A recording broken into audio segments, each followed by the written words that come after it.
Hello guys, welcome to our channel English Urdu tutorial. आज हम लोग इस वीडियो में बात करने वाले हैं why Durgapur is called the Ruhr of India.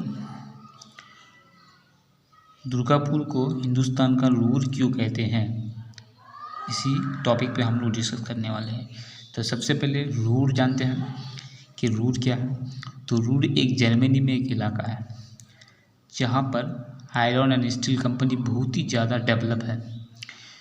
तो वहाँ पर रूर जो है जर्मनी में जो है वो बहुत ही हर तरह से आमद में सहूलियत है। खाम माल हर जगह से दस्तियाब हो जाता है, आसानी से मजदूर मिल जाता है, आमद बंदरगाह की सहूलियत है, एयरपोर्ट्स की सहूलियत है।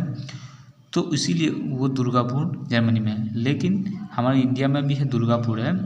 ये दुर्गापुर जिस तरह से जर्मनी के दुर्गापुर को हर तरह की सहूलियत है आयरन एंड स्टील कंपनी में, उसी तरह हिंदुस्तान के दुर्गापुर को जो है दुर्गापुर को हर तरह की सहूलियत है जैसा कि जर्मनी में रूर को है। इसीलिए दुर्गापुर को हिंदुस्तान का रूर कहते हैं। अब क्यों कहते हैं पॉइंट वाइज हम लोग जानेंगे। चलिए वीडियो को शुरू करते हैं। और उससे पहले जो अगर आप लोग हमारे चैनल को सब्सक्राइब नहीं किए हैं तो सब्सक्राइब जरूर कर दें ताकि इस तरह के वीडियो आप लोग तक पहुँचते रहे। तो देखिए दुर्गापुर को हिंदुस्तान का रूर क्यों कहा जाता है, तो इसके बहुत सारी वजह है, तो उस वजह को जानेंगे। तो देखिए दुर्गापुर को हिंदुस्तान का रूर क्यों कहा जाता है। इंग्लिश में भी क्वेश्चन दे दिया है why Durgapur is called the Ruhr of India, और उर्दू में भी दे दिया है दुर्गापुर को हिंदुस्तान का रूर क्यों कहा जाता है। तो हिंदी वाले के लिए भी ये भी हो जाएगा क्योंकि दुर्गापुर हिंदुस्तान का रूर ये एक ही है क्योंकि वहाँ पर खाम माल की आसानी से मिल जाती है, आमद की ट्रांसपोर्टेशन की सहूलियत है, उसके बाद रॉ मटेरियल की सहूलियत है, सस्ते मजदूर चीफ लेबर मिल जाते हैं। तो ये आप लोग हिंदी वाले ले दीजिएगा। तो उर्दू वाले के लिए मैं ये वीडियो है। तो देखिए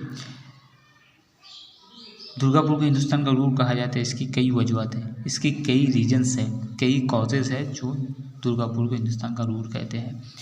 तो क्या पहले रीजन्स क्या है, देखिए जिस तरह रूर की मगरबी जर्मनी का एक अहम सनती खत्ता है, ठीक इसी तरह दुर्गापुर भी हिंदुस्तान का अहम सनती खत्ता है। तो पहला पॉइंट बहुत ईजी लिखा है कि जिस तरह से जर्मनी का जो ये रूर का इलाका है, जिस तरह से अहम सनती खत्ता है, तो ठीक वैसे ही जो है हिंदुस्तान का दुर्गापुर भी बहुत ही अहम सनती खत्ता है, इम्पोर्टेंट इंडस्ट्रियल रीजन है। नेक्स्ट 2 पॉइंट, अगरचे रूर और दुर्गापुर दोनों जगहों पर खाम लोहे की कमी है, फिर भी यहाँ लोहे और इस्पात के साइन की तरक्की काफ़ी ज़्यादा है। तो कहता है गिरचे जर्मनी के रूर में भी और हिंदुस्तान के दुर्गापुर में भी दोनों जगह खाम माल की कमी है। मतलब जहाँ पर दुर्गापुर है या फिर रूर है वहाँ पर आसपास खाम माल नहीं मिल रहे, लेकिन आसपास के इलाके से दूर दूर के इलाके तक आसानी से ये माल लोहा इस्पात आयरन एंड स्टील आसानी से हाजिर हो जाती है। इसलिए ये दोनों इलाका बहुत ही तरक्की पर है। नेक्स्ट 3 नंबर, रूर की सनतों के लिए खाम लोहा फ्रांस के लॉरेन और सोडान के कानों से हासिल किया जाता है। इसी तरह दुर्गापुर भी खाम लोहा उड़ीसा के मेवरभंज और झारखंड के सिंहभूम जिलों से हासिल होता है। तो कहता है जिस तरह से जर्मनी के रूर के सनती के लिए खाम लोहा रॉ मटेरियल जो मिलता है फ्रांस के लॉरेन से और सूडान के कानों से मिलते हैं, लेकिन हिंदुस्तान के दुर्गापुर में जो है वो खाम माल उड़ीसा के मेवरभंज और झारखंड के सिंहभूम जिलों से हासिल होता है। ठीक वैसे ही है। 4th नंबर, दोनों सनती इलाकों को कोयला मकामी तौर पर फराहम होता है। दोनों इलाकों हिंदुस्तान के दुर्गापुर को और जर्मनी के रूर को भी खाम माल जो है मकामी तौर पर मतलब आसपास के लोकली मिल जाता है, और हिंदुस्तान में भी दुर्गापुर में लोकली मिल जाता है। तो ये दोनों इसलिए मशहूर है। 5th नंबर, रूर और दुर्गापुर दोनों मकामत पर नकल और हमल की अच्छी सहूलियत है। मैंने पहले ही बता दिया कि जर्मनी की रूर और हिंदुस्तान का दुर्गापुर दोनों इलाकों की ट्रांसपोर्टेशन जो है बहुत ही अच्छे हैं। जिस तरह से खाम माल को ले जाने में खाम माल को सनत तक ले आने में और तैयारशुदा माल को बाजार तक ले जाने में सहूलियत हासिल होती है।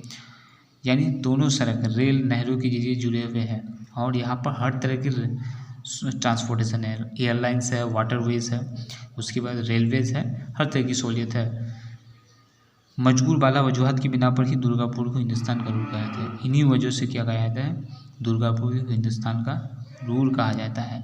तो यहाँ पर कुछ पॉइंट मैंने और भी जोड़ सकता हूँ, जैसे कि 6 नंबर में लिख सकते हैं, इन दोनों इलाकों को आसानी से मजदूर मिल जाता है, आसपास के इलाकों से आसानी से मजदूर मिल जाते हैं। दूसरा लिख सकते हैं, यहाँ पर आबादी घनी है इसलिए मजदूर मिल जाते हैं। उसके बाद यहाँ पर जो सरमायादार लोग हैं, कैपिटलिज्म है बहुत ही ज़्यादा है इन सनतों के पास। तो इन सारी वजह लिख सकते हैं, कम से कम 3 आप लोगों को याद रखना होगा। सो देखिए, ये वीडियो अगर अच्छे लगे तो अपने दोस्तों को जरूर शेयर करें।